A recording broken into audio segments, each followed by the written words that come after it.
सुख दुख का रहस्य। एक बार माता पार्वती ने भगवान शिव से कहा, प्रभु, मैंने पृथ्वी पर देखा है कि जो व्यक्ति पहले से ही दुखी है उसे ही और अधिक दुख प्राप्त होता है और जो सुख में है उसे दुख नहीं प्राप्त होता।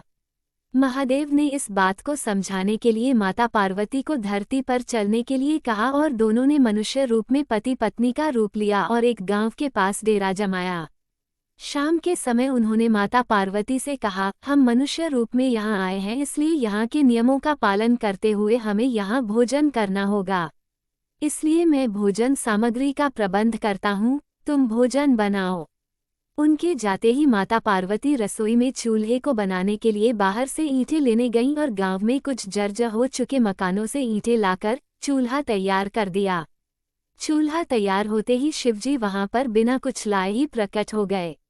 माता पार्वती ने उनसे कहा, आप तो कुछ लेकर नहीं आए, भोजन कैसे बनेगा? शिवजी बोले, पार्वती, अब तुम्हें इसकी आवश्यकता नहीं पड़ेगी। महादेव ने माता पार्वती से पूछा, तुम चूल्हा बनाने के लिए इन ईंटों कहाँ से लेकर आई? माता पार्वती ने कहा, प्रभु, इस गांव में बहुत से ऐसे घर भी हैं जिनका रखरखाव सही ढंग से नहीं हो रहा है। उनकी जर्जर हो चुकी दीवारों से मैं ईंटें निकाल कर ले आई। महादेव ने फिर कहा, जो घर पहले से खराब थे तुमने उन्हें और खराब कर दिया। तुम ईंटें उन सही घरों की दीवार से भी तो ला सकती थीं। माता पार्वती बोली, प्रभु, उन घरों में रहने वाले लोगों ने उनका रखरखाव अच्छी तरह से किया है और वो घर सुंदर भी लग रहे हैं। ऐसे में उनकी सुंदरता को बिगाड़ना उचित नहीं होता। महादेव बोले, पार्वती, यही तुम्हारे द्वारा पूछे गए प्रश्न का उत्तर है।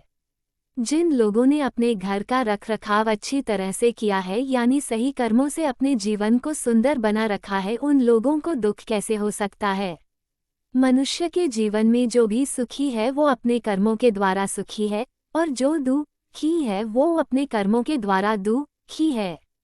इसलिए हर एक मनुष्य को अपने जीवन में ऐसे ही कर्म करने चाहिए जिनसे इतने सुदृढ़ और सुंदर भवन का निर्माण हो कि कोई उसकी एक ईंट भी निकालने न पाए।